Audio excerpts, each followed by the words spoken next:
Salutación, saludos, bienvenidos al Sapiens. Les habla un día más su amigo Ferran Prat.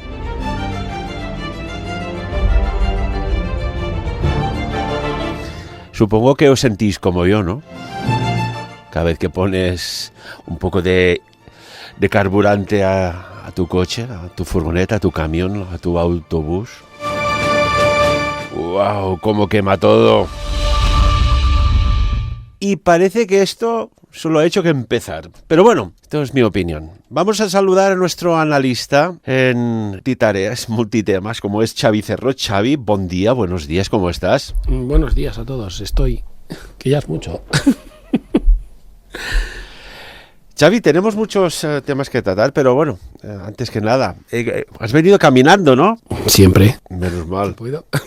Oye, tendremos que inventar, ¿no? Alguien tendrá que inventar un sistema que te puedas desplazar sin tener que estar, esclavizado al mundo de los hidrocarburos, porque esto es insostenible. ¿Quién no tiene, un amigo transportista que me decía uno, dice, oye, yo tengo una empresa SL. Ah, sí, y bueno, SSL. ¿Y qué es esto? Yo sé que hay la SA, la SL, Sociedad Anónima, Sociedad Limitada, y uno no, digo, sangre, sudor y lágrimas. Sobrevivir en estos tiempos, digo, vaya, está todo muy complejo, muy convulso, muy tensionado, y siempre empiezan por el factor salud. Ya hemos visto lo que pasa, pero el factor económico parece que trasciende y transgrede mucho más, ¿no? Bueno, río revuelto, ganancia de pescadores. Hay que dar con este dicho, ¿no? Y el que sabe que se va a revolver el río o lo ha revuelto él, pues gana más. Como ya he venido diciendo en programas anteriores, el conflicto de Ucrania no deja de ser una de las múltiples guerras que alimentan el sistema capitalista actual, mundial. Necesita alimentarse de ese tipo de conflictos, puesto que ya no queda prácticamente superficie en el planeta que sea virgen y que pueda ser conquistada o colonizada. Por lo tanto, todas las nuevas adquisiciones o posicionamientos de poder socioeconómico mundial tienen que pasar por conflictos de mayor o menor escala bélica. Hemos visto con el conflicto de Ucrania, esto es innegable, que con el supuesto castigo a Rusia por su acción bélica, ¿vale? Nadie ha entrado en ningún programa de análisis a analizar los motivos o las causas. Aquí tenemos uno, permíteme, que podría y cuadra mucho con algo que sucedió hace unos años. Pero sí, dinos. O sea, yo he hecho faltar mucho en los medios generalistas nadie que, sin ánimo de justificar las acciones de uno u otro bando, nos pongan en antecedentes. Es decir, los historiadores, cuando nosotros en el instituto o en el cole nos hablaban de las guerras púnicas, ¿vale? De las guerras del Imperio Romano, siempre el historiador intenta dar un motivo, ¿no? Es decir, pues la guerra púnica fue porque, fulanito se llama con menganito, o por el dominio del comercio al Mediterráneo. Sí, en las guerras de Cartago. ¿No? Ojo, Cartago. Cartago era un grano en el culo de Roma, porque obviamente pues era mucho más rica que Roma y tenía un control del Mediterráneo, una situación estratégica mucho más privilegiada. Recordad que Roma no tiene puerto, ¿vale? Entonces, siempre históricamente a los conflictos se le ha buscado un motivo, ¿no? A mí me parece muy triste que en el siglo que vivamos el motivo esperemos a que lo diga algún historiador en el siglo 30 y no seamos lo suficientemente, objetivos o, sinceros con nosotros mismos para darnos un verdadero motivo de qué está pasando o cuál es el motivo del conflicto de Ucrania. Porque el conflicto de Ucrania, el motivo real, trasciende el nacionalismo, trasciende la defensa de que si un ideal político se está implantando no en un país, trasciende, en mi opinión, el hecho de si ese país ha pedido adherirse a un grupo de países que son amigos míos o no, la OTAN. Es decir, yo creo que trasciende todo eso, ¿no? En el sentido de decir que esto es otra de las facetas más de esta guerra de posicionamiento, de dominio mundial a nivel del comercio que tenía que explotar por algún sitio, porque la consecuencia la estamos viendo. Sancionamos a Rusia y las consecuencias directas es de que los pescadores y los camioneros no pueden seguir trabajando dignamente. Pero no somos nosotros los que imponemos las sanciones, o nos las han puesto a nosotros. Hoy salía en la prensa que Rusia ha amenazado con poner el barril a $500. Sí, cierto. Ojo. Muy sencilla. No podemos prescindir del petróleo y es uno de los grandes productores mundiales. Nos guste, no les guste, hay que comprarlo. Austria, ¿vale? en otro zas en la boca al señor Sánchez de España, como siempre, se queda la última en tomar medidas a nivel europeo contra la subida de la luz y los hidrocarburos. Ha dicho que al igual para marzo, no ha dicho de qué año este señor, o bueno, ha dicho que este año, pero veremos. Austria ha declarado que bajará un 95% la imposición a la energía. Sí, es oficial, ¿eh? Bajada de impuestos en los hidrocarburos y en la electricidad. Hombre, alguien tiene que hacer algo por el pueblo. Lo que pasa es que nos pilla lejos esto, ¿eh? La misma ministra ha dicho que tienen un contrato cerrado con Rusia hasta 2040 y que van a seguir pagando ese contrato porque les vincula. Así que son muy conscientes de que ese dinero Rusia lo empleará en lo que quiera, ¿vale? Esta visión, ¿vale? Siguiendo un poco en la línea de la semana pasada, ¿no? Del control de la información. Oye, Xavi, ¿cómo te despachaste, eh? ¿Tú sabes la de personas que escucharon el programa que dijeron que este hombre no tiene pelos en la lengua, dice la verdad, ¿no? Como yo la veo, al menos, y más no, ¿no? Entonces, como decía, ¿no? También este control de la información es una faceta más. Hay dos vertientes en la guerra, como siempre, la parte que vemos, la parte física, bélica. Estados Unidos, señor Joe Biden, acaban de anunciar 800 millones en armamento con estos drones tan chachipirules que son los Switchblade, estos drones kamikaze que les va a dar a Ucrania para que tengan capacidad anticarro. Básicamente son unos cacharritos que pesan, pues hay dos modelos, uno pequeño que tiene 2,5 kilos, vuela 15 minutos a 160 kilómetros por hora, y luego tiene uno gordo que pesa 54 kilos y tiene un alcance de 180, de 40, bueno, puede volar 40 minutos, 40 kilómetros, va a 180 kilómetros por hora. Básicamente es un dron autopropulsado con GPS que se pega un pepinazo contra un tanque y te lo revienta, valiendo mucho menos el dron que el tanque. O sea, al final, esa regla tan famosa, ¿no? Para hacer la guerra hace falta dinero y más dinero. Entonces, yo con un dron de $2.000 te reviento un tanque que vale 15 millones, la proporción estás perdiendo. Sí, y aparte parece ser que ahora hay cierto nerviosismo cuando, bueno, entre los soldados, los que están en conflicto ahora, que tienen que estar al mando de un blindado, ¿no? De un tanque, porque dicen, oye, esto es casi un riesgo para la vida, ¿eh? Lo que en otras guerras uno se sentía seguro allí, al menos en los blindados, incluso de armas de contracarro incluso. Ahora parece ser que aquello es como un callejón sin salida, es una ratonera. Una cosa, Xavi, me gustaría que dieras tu opinión, porque es que he estado yo recuperando en la memoria un programa que hicimos hace un montón de años atrás, en el cual hablábamos de que los verdaderos motivos por que la URSS, aún era la URSS, no era Rusia, invadiera Afganistán, ¿no? Que era una tierra pues con mucha montaña, muy escarpada, unos habitantes ya pues con los señores de la guerra bien podríamos decir posicionados en el mundo de las armas y de las guerras de guerrillas, un gobierno débil, y la URSS se lanza a la guerra de Afganistán en 1978, ¿recuerdas?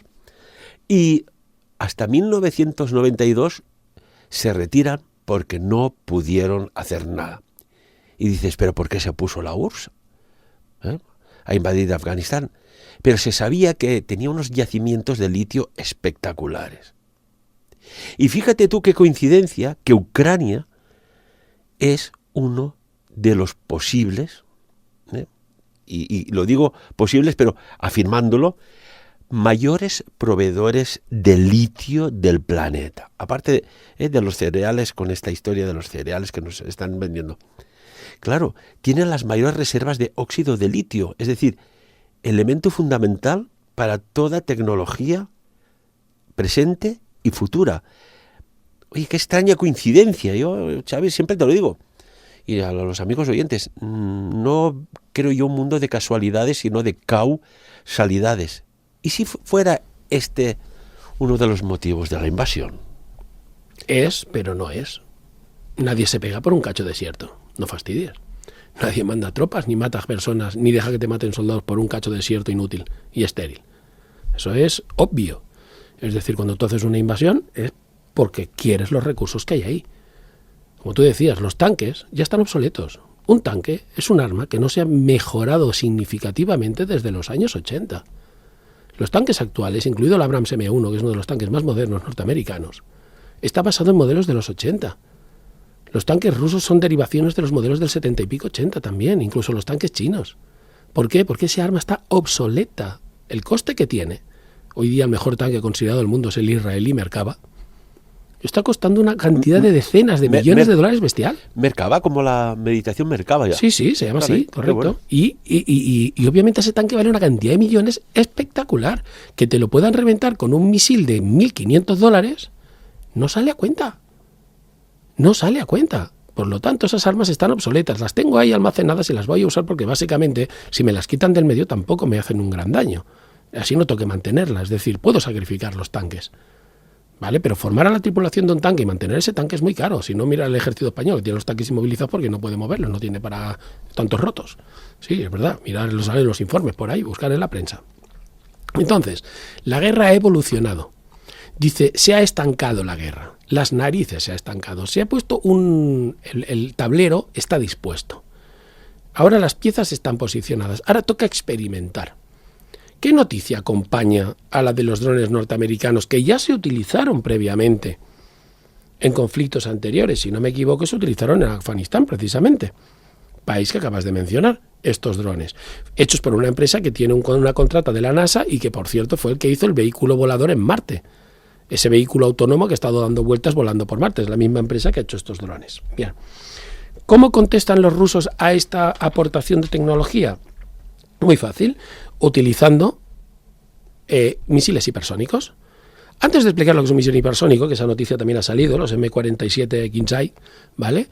Explicar de que existe un modelo, para que os deis cuenta si ha cambiado un poco el argumento. Estamos acostumbrados a ver las películas bélicas de la Segunda Guerra Mundial, incluidas las más modernas, de la Guerra de Vietnam, donde iban con su M16, con un condoncito en la punta porque no se podía llenar de polvo, ¿vale? Con esos tanques los Sherman y esas cosas, derivaciones de la Segunda Guerra Mundial, no habían avanzado mucho, ¿vale? Existe ya un Kalashnikov que tiene Wi-Fi, Bluetooth, cámara y un puerto USB tipo C. Se está vendiendo. Es decir, ahora el Kalashnikov, el AK-47, que conocéis, ese que sale en todas las películas, que llevan siempre los malos, ¿vale? Lleva una Raspberry. Lleva como un teléfono inteligente incorporado al fusil. Con cámara, wifi, tiene 1000 cosas. Es decir, esos fusiles que veíamos futuristas en las películas de ciencia ficción, que tienen cámara, posicionamiento, sensor de huella digital para disparar, ya existen. Se están vendiendo. Por lo tanto, todo lo anterior que hemos visto, ahora mismo ver películas de guerra de Vietnam o incluso la guerra de Segunda Guerra Mundial es como ver una peli de romanos, pegándose con los gladios. Eso está obsoleto todo. Todo eso quedó hace tiempo en el olvido. Los países que todavía poseen esas tecnologías, aviones de los años 80-70, tienen basura militar. Basura. Porque cuando tú tienes un avión, como el F-18, no voy a seguir mencionando qué país los tiene, que lo has comprado a un precio de riñón y aparece un dron de 15 kilos, que es tan rápido como el avión, te lo intercepta y te lo tira al suelo, ¿para qué leches quiero el avión? Oye, estás dando una ecuación de disociación de compra. Es decir, oiga, ¿por qué un país se gasta estas fortunas si con tan poco dinero te puedes cargar esa fortuna que inviertes como, teóricamente, defensa? Porque estás obligado. ¿Sí? ¿No habéis visto la noticia de que España debe incrementar su presupuesto de defensa un 20% en los próximos años? ¿Un 20 o un 2? 20. ¿Un 20? 20. Por imposición de la OTAN. Mientras que la sanidad, la educación y tal, pues bueno, no sigamos por ahí, ¿vale? Bueno, pero tú has visto el informe, a ver si, porque últimamente el gobierno español miente mucho, ¿eh? Bueno, mira con Argelia, ¿eh? Había dicho una cosa y era otra. A ver si dice que es por imposición de la OTAN y es otra finta, porque aquí hay un juego de palabras continuo. No, la OTAN te obliga a hacer gasto. Eso es una cosa que sabemos desde hace años. Te obliga a hacer gasto y a comprarle al mayor fabricante de la OTAN, que es Estados Unidos. Porque si precisamente muchos de los conflictos que hemos tenido en la zona de Ucrania últimamente era de si le comprabas el armamento a los rusos o a la OTAN. Y en el momento que tú le comprabas armamento a los rusos ya eres país non grato. ¿Vale? País non grato, que no quiero tampoco entrar en profundidad, como esos países non gratos de esos gobiernos no reconocidos por Estados Unidos, que ahora son mi amigo porque necesito tu petróleo. Acá, Venezuela. ¿vale? AK significa en inglés also knows as, también conocido como, ¿vale? Lo veréis en muchos acrónimos, en muchos libros en inglés que pone AKA, significa también conocido como Venezuela y el gobierno del señor Maduro. Un gobierno no reconocido por Estados Unidos. Un gobierno para ellos ilegal. Un gobierno por el cual las empresas norteamericanas se les sancionaba si negociaban con cualquier empresa venezolana. Que incluso aquí en Andorra llegó los ecos de esas sanciones con la destrucción de un banco de forma indirecta. Totalmente de acuerdo. ¿Verdad que sí? Sí, Pues sí. ahora son amigos otra vez, porque necesito su petróleo. Bueno, sin entrar demasiado en eso, siguiendo en la línea que estábamos hablando de ese juego y este tablero que está establecido y esas noticias que dicen, oh, hemos conseguido parar a los rusos, el tablero se ha estancado la guerra. Vamos a ver. ¿Vosotros os creéis realmente que un tío que juega con 24 fichas de ajedrez y tú tienes 3, las mías nucleares, las tuyas tiran piedras, no acabó la guerra cuando a mí me da la gana? Por supuesto que sí, pero no se trata de eso. Porque no se trata de hacer una invasión, ganar mañana y a ver qué pasa después. Se trata de estirar la cuerda. Se trata de ver de quién aguanta más. ¿Quién aguanta más? ¿Tú con las supuestas sanciones que me pones o tú sin mi petróleo, mis cereales y mis fertilizantes? A ver quién puede aguantar más esta situación. Esto es un asedio. Y Ucrania es el escenario. Desgraciadamente, quien sufre, obviamente, como siempre, la población civil, considerado desde hace mucho tiempo por aquellos países. ¿Quién fue el primer país que bombardeó a la población civil en un conflicto bélico de gran tamaño y no a población militar? Fueron los británicos bombardeando ciudades alemanas. Luego, claro, los alemanes les tiraron los V1 y los V2, después de que tú bombardearas sus ciudades. No es la culpa de nadie, pero ya en la Segunda Guerra Mundial se establece que matar a la población civil es un acto lícito. Matar a la población civil con el objetivo de acabar una guerra, cosa que hoy día nos presentan como un crimen sin ningún tipo de perdón, Hiroshima, Nagasaki, ahí lo dejo. Acabó con el conflicto. ¿Cuántos civiles murieron? ¿Quién las tiró las bombas? No sé. A lo mejor fue Putin también. ¿Vale? Vamos a ponernos en contexto. Lo que está haciendo este señor es lo que venimos haciendo desde la Segunda Guerra Mundial. La población civil es un blanco válido desde la Segunda Guerra Mundial para librar conflictos. Que está muy mal hecho, sí, pero aquellos que denuncian también lo han hecho, y en mucha mayor medida de lo que se está haciendo ahora. ¿Eso justifica que el que lo hace lo pueda hacer? No, pero no seas hipócrita. Porque tú en su día, bien que lo defendiste como un medio para acabar con una guerra, lanzando 2 bombas nucleares, las únicas 2 bombas nucleares que se han tirado contra la población civil. ¿Tú sabes que Japón en realidad no se rindió por los pepinazos nucleares? Que tenía mucho más miedo a su debilitación en el frente contra la URSS que contra Estados Unidos. Fueran los motivos que fueran, está claro que aquello fue un punto de inflexión en la forma de hacer la guerra. Y por eso han pasado a la historia tanto los actos como las fechas, como incluso los nombres del primer avión que le lanzó, el Enola Gay, que incluso tiene canciones y digamos porque fue un momento decisivo, ¿no? Y aquella tripulación, pues digamos que existe incluso una película del impacto psicológico que incluso fue para ellos, ¿no? Con eso quiere decir el tablero de juego. El tablero de juego, esas piezas están obsoletas. Está claro que no queremos jugar con los grandes champiñones nucleares, pero sí tenemos otro armamento que hay que poner a prueba. Después de se acabara el conflicto de Irán-Irak, ¿vale?, donde rusos y americanos estuvieron librando esa guerra encubierta durante 21 años y probando sus juguetes, necesitaban un nuevo escenario. No es que lo necesitaran, es que es bienvenido. Es que es bienvenido. Con lo cual no es ningún problema alargar la guerra. Primero porque esta guerra de asedio económico va a poner a prueba realmente el músculo y la fuerza de cada uno y el aguante de cada uno. ¿Vale? Entonces hay que tirarse el farol el tiempo que sea necesario hasta que una de las dos partes ya no pueda sostenerse. ¿Esto cuadraría con la inexplicable, a veces rápida movilización de las tropas por parte, por ejemplo, de Rusia, en tu opinión?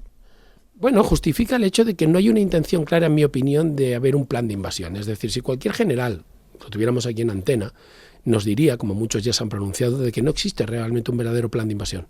No se está ejecutando una verdadera invasión, no hay desembarcos, no hay una verdadera despliegue de ganar terreno, como se vieron claramente en la Segunda Guerra Mundial, que el interés máximo era ganar terreno y anexionarse la máxima cantidad de tierra, recursos y ciudades. Aquí parece ser como que de forma voluntaria se han controlado una serie de zonas y se ha parado el avance. ¿Para qué? Yo, en mi opinión, obviamente es porque Rusia no le interesa conquistar Ucrania, por algún motivo. ¿vale? Que obviamente habría que estar en la cabeza Hombre, de los líderes rusos. Pero una cosa, lo que estás diciendo va contra todo lo que se nos está... Vaya, lo que podemos interpretar de la invasión rusa sobre tierras ucranianas. De lo que puedes interpretar según ciertos medios. Según ciertos medios, porque como he dicho, la verdad que se nos vende a nosotros, la que se vende en Rusia o la que podemos ver en otros países del mundo es bien diferente. Con lo cual aquí yo no voy a entrar a posicionarme y decir quién tiene la verdad.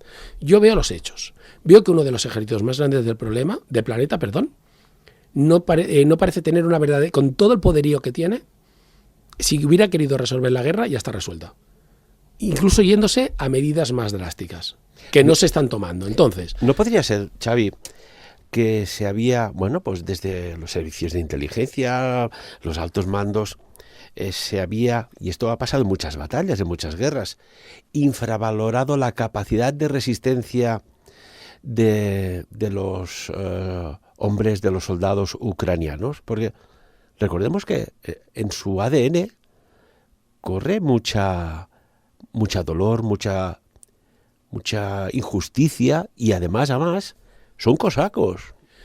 Tenían el ejército francés, un ejército magnífico y cayó ante los nazis en cuestión de semanas. Y tenían un ejército mucho más poderoso, o sea, proporcionalmente igual de poderoso que el alemán. El ejército ucraniano y el ruso no se pueden comparar. No se pueden comparar, lo siento. Por mucho que nos duela, no se puede comparar. Esto es como si Andorra le declara la guerra a Francia. Podemos tener muchas ganas, mucho ímpetu, pero no tenemos medios, ¿vale? Toda la ayuda internacional que les está llegando son de armas, no de tropas ni de blindados. Es decir, la OTAN todavía no se ha mojado, y espero que no lo haga, para que el conflicto no se extienda, ¿vale? Poniendo sus medios, sus armas y sus tanques y sus soldados, ¿vale? Así que comparativamente solo tenéis que ver cualquier web militar de comparación, y esto es como enfrentar al número 2 del mundo del tenis contra el número 120. No hay nada que hacer. Tiene que ser algo, alinearse los astros, ¿vale? Y además el otro te está jugando al peloteo, ni siquiera va a matar. Mal expresada esta frase, perdón, va a matar, pero no va a terminar el partido en el tercer set. Bueno, de hecho, con los datos oficiales, 8 de cada 10 edificios de Ucrania están devastados. Sí, es daño económico, pero no conquistados. Se dedican a bombardear, se dedican a...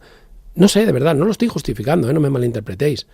Pero tú coges, y de verdad, como hacían los nazis, vas invadiendo las ciudades, los pones a todos en fila, los metes en un campo de concentración y esa ciudad ya ha caído. Y ya ha caído, como hacían, no lo están haciendo. Se han parado en esas regiones que han controlado y desde ahí se dedican a jugar, a bombardear, jugar en el mal sentido, es decir, se están como regalando con la guerra. Ahora que si los misiles hipersónicos, ahora pruebo esta arma, esta otra, ¿vale? Misiles hiperbáricos. Bueno, estos misiles hipersónicos es una cosa que estaba experimental y que de hecho no se han probado mucho, son unos bicharracos que van a 10 veces la velocidad del sonido. ¿Vale? Tiene un sistema de propulsión muy novedoso que van a 10 veces la velocidad del sonido. ¿Qué les hace de especiales? Pues que van simplemente tan rápidos, que ningún sistema antiaéreo de antimisil le da tiempo a hacer absolutamente nada. Porque pasa a una velocidad superior a Mach 10 y por lo tanto ese cacharro, para pararlo, pues no tenemos ningún medio, porque otro misil de intercepción será más lento, si le disparas balas es muy difícil saber dónde va a estar, o sea, decir, es que son unos misiles muy, muy especiales. Xavi, ¿quieres decir que, por ejemplo, los antimisiles Patriot aquí no pueden hacer nada? No pueden porque va demasiado rápido el misil. Es que va demasiado rápido. Es como son las armas magnéticas, los cañones electromagnéticos de los que hemos hablado en algunos otros programas, que aceleran proyectiles de 2 centímetros a velocidades absurdamente altas y que tienen una energía cinética tan grande que pueden abrir un acorazado de parte a parte, con un proyectil del tamaño de un ladrillo, que no es explosivo, que es un ladrillo de metal que se lanza a unas velocidades tan altas que cuando impacta con el acorazado es como si le hubiera dado un martillo de 10.000 toneladas. Y lo atraviesa de parte a parte, y no es explosivo siquiera, es un ladrillo de metal. Entonces, esas armas existen. Entonces, el problema para ellos es una oportunidad de ponerlas a prueba. Cuando nosotros vemos en un campo de batalla que en vez de utilizar, y esto serían como las dos doctrinas, imagínense que tenemos un general que dice, no, vamos a lo seguro, tanques, aviones, desembarcos, soldados, tendremos miles o cientos de miles de baja, pero ganaremos. Y otro dice, no. Mis soldados, las víctimas, las mínimas. Vamos a experimentar con todo el armamento que tenemos tecnológico y de distancia para poder destrozarlos sin tener que malgastar ninguna vida de nuestros soldados. De eso van las guerras ahora. Si os dais cuenta, desde la guerra del Golfo, el número de bajas militares se reduce drásticamente en las operaciones porque cada vez son más los drones, sistemas autónomos, sistemas aéreos. Inteligencias artificiales, ¿no? Correcto, que hacen las acciones. Mira, te voy a repetir, Xavi, Unas palabras de Vladimir Putin, que dijo hace unos años, exactamente en el 2017, y dijo algo así como que quien sea el líder de la inteligencia artificial será el líder del mundo. Y estamos viendo que se está utilizando ya inteligencia artificial en este conflicto. Me pregunto yo, Xavi, si ya la próxima guerra será entre robots o con robots. Bueno, con robots no sé, pero con sistemas inteligentes autónomos ya lo estamos viendo. Porque de hecho es así, o sea, es decir, muchas de las armas que se están, digamos, desplegando en ese conflicto son sistemas autónomos o inteligentes. Por una razón muy sencilla, ¿vale? La población ucraniana, pese a ese, digamos, esfuerzo de defensa de la tierra y de enfrentarse a un enemigo, hay que recordar que son civiles contra militares entrenados. Y nunca sé si habéis tenido la oportunidad de conocer a un militar entrenado. Yo tengo varios amigos que son militares entrenados y pese a que si me veis tengo peso 100 kilos y soy extremadamente vigoroso y fuerte, no tengo nada que hacer contra esas personas. Creo que en 10 segundos me habrían matado porque están entrenadas para ello. Pero no solo entrenadas físicamente, sino mentalmente. Entonces un civil, siempre decimos que una persona cuando defiende su tierra vale por 2 soldados, porque ya esa fe o esa desesperación le hace luchar, pero sigue teniendo las capacidades que tiene, que son las de un civil. Bueno, esto supongo que, y tú que lo viviste de una manera indirecta, pero lo viviste, esto sucedió cuando Jerjes y su ejército persa se lanzó contra la antigua Grecia, ¿no?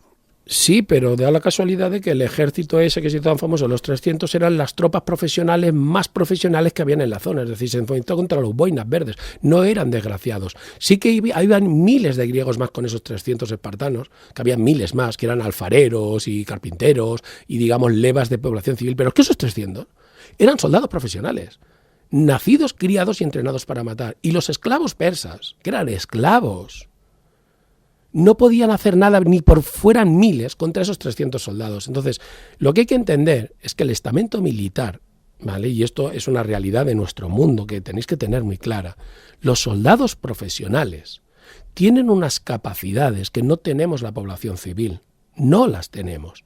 A nivel físico, a nivel de entrenamiento, a nivel de conocimientos y a nivel mental. Un soldado está preparado psicológicamente, luego lo llevará mejor o peor para matar. Un civil no está preparado para matar a sangre fría a alguien que no te ha hecho nada, que a lo mejor no te está disparando, que tienes que entrar en la base y matarlos durmiendo. Es decir, tenemos que entender eso. Entonces, este conflicto, como decía, la parte militar, que de verdad no quiero analizar más porque, aparte que no es mi campo, no quiero parecer que me posicione en favor de nadie, es una gran desgracia lo que está pasando, ¿vale? Tiene una segunda vertiente que sí nos tiene que importar mucho. Porque hemos visto el ejemplo en un país ya del mundo y hemos visto el peligro que supone, que es el aislamiento. ¿Qué es el aislamiento? Hace poco me hacía una pregunta, salió una noticia de que Ucrania pedía que se eliminara el dominio .ru de Rusia de Internet, es decir, que el resto del mundo le hiciera el vacío de Internet. Eso es contraproducente, muy contraproducente, ¿vale? Mirad qué pasa en Corea del Norte. Corea del Norte, estaréis acostumbrados, seguro que por curiosidad habréis visto algún programa, algún documental de Netflix o de alguna de estas cadenas privadas, de algún periodista que se le permite entrar en Corea. Y veis allí que la gente vive con una felicidad absoluta en la más profunda ignorancia. ¿Vale? Felicidad absoluta fruto de la ignorancia más profunda, como no conocen nada más, porque tienen toda la información filtrada y no se les explica nada más. Solo pueden hablar con los extranjeros ciertas personas muy elegidas, muy adoctrinadas, que les van a contar las virtudes de Corea del Norte y que luego serán analizadas a ver que no hayan sido envenenadas por el extranjero, con ninguna idea extraña. ¿Vale? La pregunta que se me hizo hace poco un amigo dijo es, bueno, ¿y entonces un país se puede desconectar de Internet cuando quiera? Fijaros la implicación que tiene esta pregunta, ¿eh? Bien, pues la respuesta es un rotundo sí. Un país se puede desconectar de Internet cuando él lo desee. Y la cuestión no es que Ucrania le dé por pedir que quiten el dominio de Rusia o no. El 5 de noviembre de 2019, en la BBC salió una noticia donde Rusia ya hizo unas maniobras de desconexión de su red de Internet, en previsión un ensayo de una ciberguerra. 2019. Bueno, y no hace mucho también una serie de bancos, ¿no? Norteamericanos también hicieron un ensayo de algo parecido, ¿no? Correcto, pero bueno, un banco protege sus sistemas. Aquí estamos desconectando toda una nación y es la nación más grande del planeta, junto con China. ¿Vale? Así que junto con una ley que sacaron en ese mismo del 19, ¿vale? Que es la ley de Internet soberana, así se llama en Rusia, autoriza al gobierno, al igual que en China, a filtrar todos los contenidos que entren en su país. Es decir, aquí la cuestión no se trata de si yo te desconecto. La cuestión se trata de que si tú te desconectas, tu población nunca va a saber mi verdad.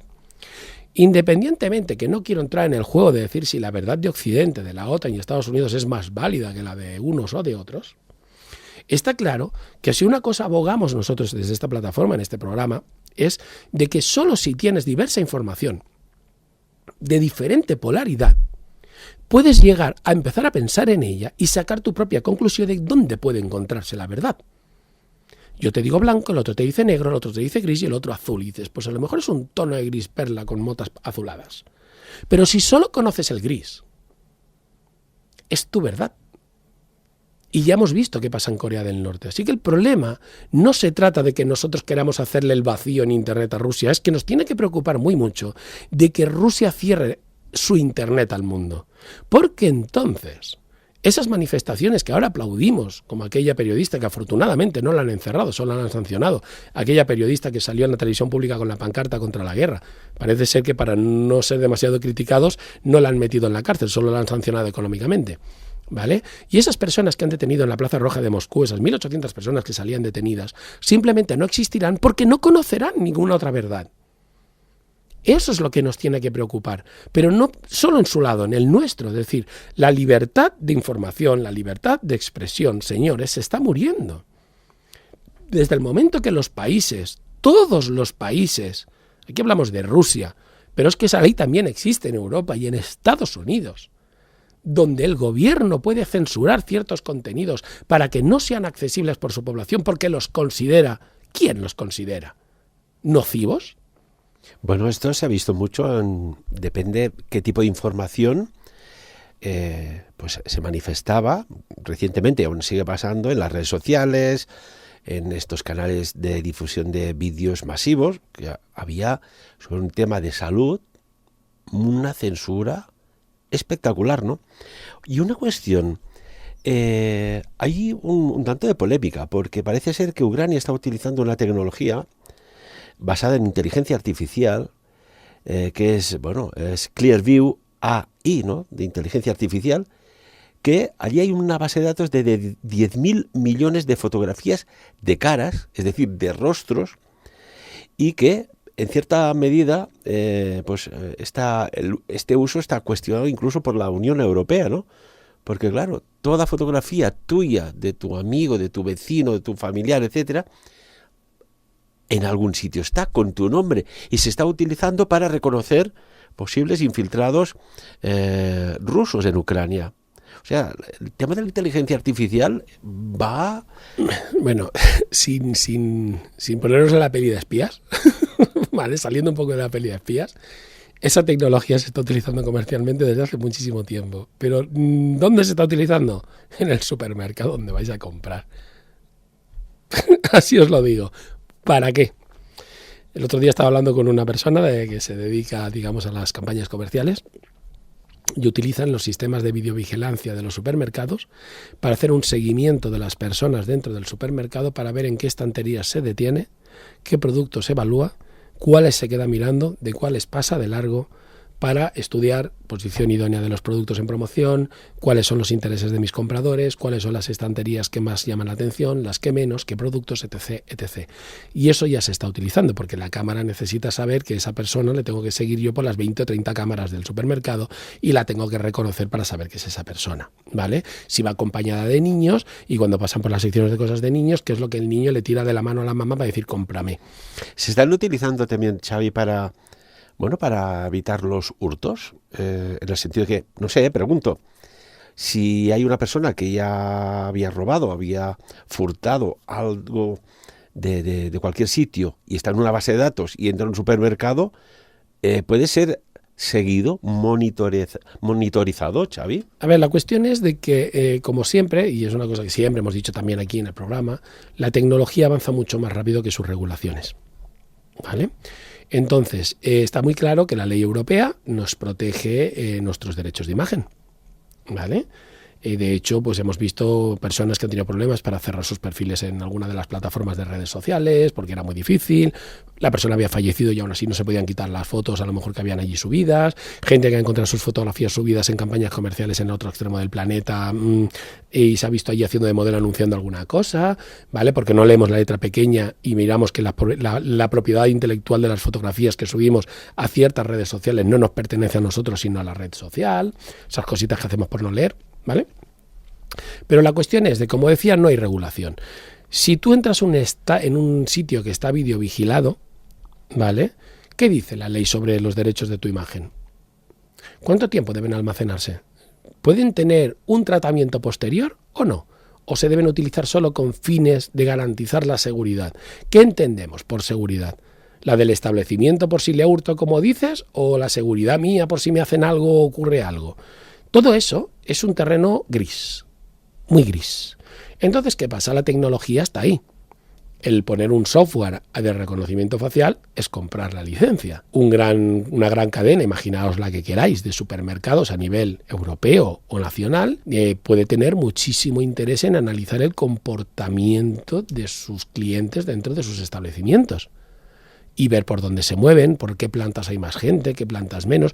Vosotros habréis visto, seguro que habéis ido a algún supermercado, que hay secciones que están relativamente abarrotadas y otras que están bastante desiertas. Vale, pues esas que están desiertas puede ser que sea que porque el producto no interesa tanto o porque están demasiado alejadas. Entonces voy a poner lo que interesa en el extremo y esa que está desierta la pondré que tengas que pasar por ahí para llegar a la otra para ver si así te animo a comprar. Todos esos estudios comerciales que se vienen haciendo hace tiempo utilizan estas tecnologías, pero yo he dado mi consentimiento para que ese establecimiento utilice mi imagen con un fin de un tratamiento posterior de los datos. Esa es la cuestión. Y igual que una empresa privada está autorizada, ¿lo está un ente público?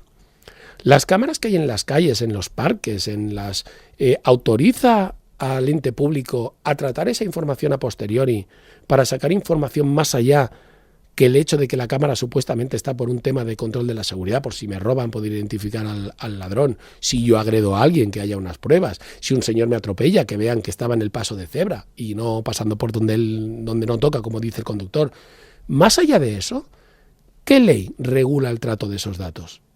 Bien, como hemos dicho muchas veces, estos servicios gratuitos de redes sociales, ¿vale?, que tienen cientos de miles de millones de dólares invertidos en servidores y tecnología para mantener activas sus redes, no son una ONG que haya levantado el señor Zuckerberg una mañana y diga, voy a gastar 50.000 millones de dólares en poner una infraestructura por todo el mundo de servidores para que todo el mundo se pueda mandar lo que ha comido, lo que ha hecho, lo que ha desayunado o si ha ido al baño bien esta mañana. No. Él gana dinero para mantener eso y hacerse uno de los tíos más ricos del planeta. Siempre lo he dicho, el secreto es un secreto a voces. ¿Cómo? Vendiendo esos datos, haciendo ese tratamiento posterior de los datos. Entonces, ¿nosotros hemos autorizado eso expresamente? En el caso de las redes sociales, sí, que lo sepáis, porque hay un disclaimer, ese cuadro que sale con letra tamaño hormiga de 50.000 millones de páginas que hacemos todos, acepto sin mirar, lo dice. Por lo tanto, ajo y agua, porque lo hemos aceptado que no leamos. Pero, ¿y cuando lo hace el gobierno? ¿Dónde le he firmado yo al gobierno que puedo hacer eso con mis datos? Esa peli de espías que ahora tú montabas, de descubrir esos posibles infiltrados, por cada uno que descubras habrá muchas personas que son inocentes. ¿Por qué se les ha de hacer seguimiento a esas personas si nadie ha autorizado que tú me vigiles con esas cámaras? ¿Nacional o extranjero? ¿Es que yo por visitar un país extranjero tengo que estar bajo vigilancia? ¿Y siendo un nacional? ¿Por qué? ¿Por qué mi país me ha de vigilar? Esas son las cuestiones que nos debemos hacer, porque ese es el uso que se le está dando a la tecnología. Y eso es lo que nuestros políticos, cuando hacen sus campañas electorales, no nos hablan de esos derechos. De los derechos digitales o los derechos de imagen, los derechos de nuestros datos, de eso no nos hablan. De eso vamos a hacer lo que queramos con ello. Xavi, estamos en la recta final del programa, pero te quería preguntar, volviendo bueno, pues a las inteligencias artificiales, a lo que estamos viendo, pues bueno, en las pocas imágenes del campo de batalla en Ucrania, de estos morteros que utilizan, bueno, pues unos sistemas de precisión como son el Iron Sting, que emplean GPS y la localización por láser para, bueno, buscar su objetivo. Me pregunto yo, con lo avanzado que está el reconocimiento facial que estamos hablando, con este sistema de drones inteligentes, guiados por inteligencias artificiales y casi que me atrevo a decir autónomas, con la capacidad de ataques en enjambre de drones, me pregunto yo, como objetivo estratégico militar es el presidente de Ucrania, si no debe tener un sistema de defensa, de neutralización de esta posible amenaza del señor Zelensky en este caso. Obviamente, probablemente sí, aunque será como todo, muy experimental, porque son armas que no están consolidadas en los campos de batalla. Pero date tu cuenta de lo que me acabas de hablar, Ferran. Me estabas hablando de los enjambres de drones. Esto viene a un programa que hablamos del DARPA, que estaba precisamente postulando un sistema para que los aviones C-17 de cargas, esos aviones artillero que llevan esas armas que disparan por el flanco, que son unas ametralladoras bestiales, se convirtieran en portadrones, de manera que pudieran diseminar cientos de drones en un área de combate y atacar, ¿vale? Si todos combatiéramos con drones, ¿vale? Si esa guerra prospera y hay esa guerra de robots contra robots. Bueno, porque ¿vale? De momento estamos viendo cómo los drones rusos están interceptando pues las columnas de blindado también, que también son de, entre comillas, de low cost. Vale, imagínate que ya no hay esos blindados, que ya los hemos quitado porque se han quedado obsoletos. Y ahora Sí. son drones contra drones. ¿Qué sentido tiene tener enjambres de drones? ¿Quién será el objetivo? Es que es muy fácil, la población civil. Como siempre, la población civil. ¿Quién es ahora mismo el único organismo, ente, ¿vale?, que puede pedir una rendición de Ucrania? La población. Matar al presidente no sirve de nada, ya no sirve eso de ir a matar al líder, lo conviertes en un mártir por la causa, recrudeces la guerra. Pero cuando la población no pueda más, cuando la población ya no pueda más, entonces pedirán el fin del conflicto. Y eso es lo mejor lo que espera el señor Putin, que es en este caso el invasor. Entonces, como siempre... Es decir, que haya una revuelta contra... ¿Qué esperaban los británicos cuando bombardearon las ciudades alemanas al principio de la Segunda Guerra Mundial? Que los mismos alemanes los mismos alemanes se volvieran contra Hitler para que vieran el daño que les causaba la guerra. Bueno, hubo la operación Valkyria de militares alemanes y políticos alemanes de alto nivel que veían que aquello conducía al apocalipsis del pueblo alemán, ¿no? Hubo un intento. No, pero eso es harina a otro costal, esos son unos militares que lo quieren quitar del medio. Eso no lo hacía el enemigo, lo hizo el propio, digamos, estamento militar alemán. El enemigo, en este caso, los británicos, tuvieron muy claro que la operación de castigo tenía que ser contra la población civil. ¿Qué pasó en Bremen? El famoso bombardeo de Bremen, una ciudad que no tenía, que no tenía nada de militar, absolutamente nada. Era una belleza de arqueológica y de edificios y de cultura. Y la arrasaron por completo. ¿Por qué? ¿Por qué de repente una ciudad como esa se convierte en un objetivo militar?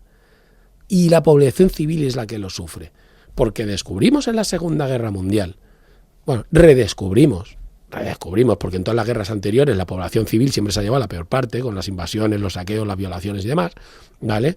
Que la población civil es el punto, la cadena más débil, el eslabón más débil de la cadena del país contrario. Si la población civil ya está desmoralizada, si la población civil no quiere combatir, si tú ya le quitas las ganas al enemigo de combatir, se acabó la guerra. Sun Tzu, el arte de la guerra, ese famoso libro. Quita al enemigo las ganas de combatir y ya ha ganado. El soldado está dispuesto a sacrificarse. Sabe que su trabajo es ir a luchar y probablemente morir, pero el civil no.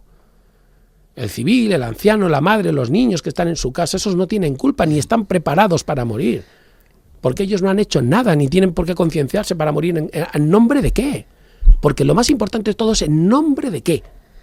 Ahora que hablas de Dresden, fíjate que incluso historiadores, incluso militares, decían, es que bombardear, arrasar aquella ciudad era innecesario, no tenía por qué ser, ¿no? Y además muy cruel. Allí morirían, al menos que se sepa, por los datos que hay, más de 25.000 personas. El nombre de la operación en clave era Tormenta de Fuego, que ya lo decía todo, ¿no? Y la destrucción de Dresde, pues bueno, aún a día de hoy, y lo has mencionado, continúa siendo un interrogante sobre y contra la conducta del alto militar aliado, si era necesario, ¿no? Bueno, el impacto psicológico que tuvo es innegable. Es innegable. La población alemana tomó conciencia de que estaba en guerra, porque hasta ahora se estaba librando fuera de sus fronteras. Un poquito como pasa ahora, que el país más beligerante es el que libra sus guerras fuera de sus fronteras. ¿Te has fijado en las imágenes de Ucrania, de las ciudades, ¿no? Kharkov, Kiev, bueno, parte de Kiev, o estas ciudades que se parecen mucho a Siria, a la Siria devastada por la guerra de hace poco tiempo, o incluso ahora que hablamos de Dresden, ¿no? Quedan las paredes de los edificios, si es que quedan, y todo arrasado, ¿no? La cara de la guerra siempre es de horror, siempre es la misma. Yo creo que un conflicto, da igual donde se libre, es reconocible el horror de la guerra allí donde se presenta, ¿no? Pero como decía, la cuestión es ¿por qué? ¿Por qué vamos a la guerra? ¿Por qué luchamos? Antiguamente era por el imperio, por el emperador, en la época incluso nazi era por un ideal absurdo y erróneo de la tierra alemana y de la grandeza del imperio, pero bueno, había un ideal allí detrás, no válido obviamente, pero había un ideal. O lo que has dicho tú al principio. Pero ¿qué empuja esta guerra? ¿Qué ideal hay detrás de ella? ¿Materias primas? Entonces, ¿qué es un puro saqueo? ¿Que somos como los vikingos? Entonces no hablemos de ideales, ni de ética, ni de motivos. Hablemos de simplemente pero ¿realmente solo el motivo es ese? Es que ahí está la cuestión. Cuando libras una guerra, yo creo que la cuestión es, digamos, validarla. Hay países que se inventan los motivos para librar guerras y luego se demuestra que son mentira, ¿vale? Armas químicas, destrucción masiva y tal. Hay otros que simplemente no dan ninguno, otros que dan motivos falsos, como este que va a hacer una limpieza para librar a Europa del nazismo, ¿vale? Será más o menos cierto, pero la cuestión es ¿qué empuja estas guerras? Porque si sabemos el motivo, podemos quizás evitarlas. Si nos queremos creer las mentiras que cuentan tanto unos como otros del por qué inician las guerras, siempre normalmente el que la inicia siempre cuenta una trola de mayor o menor medida, estamos condenados a repetir la historia una y otra vez, porque no queremos ver la verdad que ha conducido a ese conflicto. Porque si realmente hay alguien a estas alturas que se cree a pies juntillas el motivo que declara Rusia para esa guerra, pues vamos, yo creo que anda muy erróneo. Pero es que si nos creemos a pies juntillas lo que dicen los defensores de Ucrania y los aliados del por qué el otro es culpable, pues también vamos muy errados. Así que la cuestión es decir, cuando las guerras se libran en el planeta habiendo víctimas civiles por motivos desconocidos para nosotros, por motivos desconocidos, somos más ignorantes que los peones de un tablero de ajedrez, que al menos saben que su objetivo es llevar al otro extremo del tablero para convertirse en reina.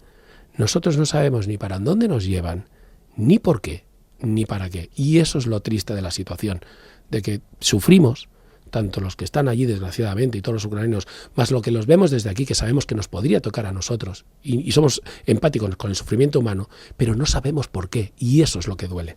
Xavi, si a día de hoy no sabemos por qué y está sucediendo los porqués, imagínate que esto está a punto de llegar también, ¿eh? El día que la humanidad no, los habitantes del planeta Tierra se tengan que enfrentar a una amenaza alienígena real. Esto también lo tendremos que comentar. Xavi Cerro, como siempre, amigo, muchísimas gracias por este análisis de altísimo nivel. Un placer, como siempre, compañeros. Ya hemos divagado un poquito de temas, pero bueno, sobre todo, de verdad, el espíritu, es decir, no os quedéis ni con lo que digo yo, ni con lo que dice en la prensa, por favor, buscad, investigad, y aunque no tengo la verdad, estoy seguro que yo tampoco la tengo, pero como mínimo estoy convencido de que la he buscado. Y aunque sea errónea, no me la han dado, no me he comido la que me han querido dar, me la he hecho yo. Entonces es mi mentira. Provocas que la gente piense, eso es bueno, ¿no? Es como los milagros no se piden, se provocan. Amigos y amigas, de lo dicho hoy aquí, como siempre, que cada uno saque sus propias conclusiones. Sapiens. Dirigit i presentat per Ferran Prat. Saludos y bienvenidos a Sapiens. os animo que os suscribáis al canal, que nos deis un like y nos ayudéis a seguir informándoos a través de un donativo. Muchísimas gracias de corazón y bendiciones.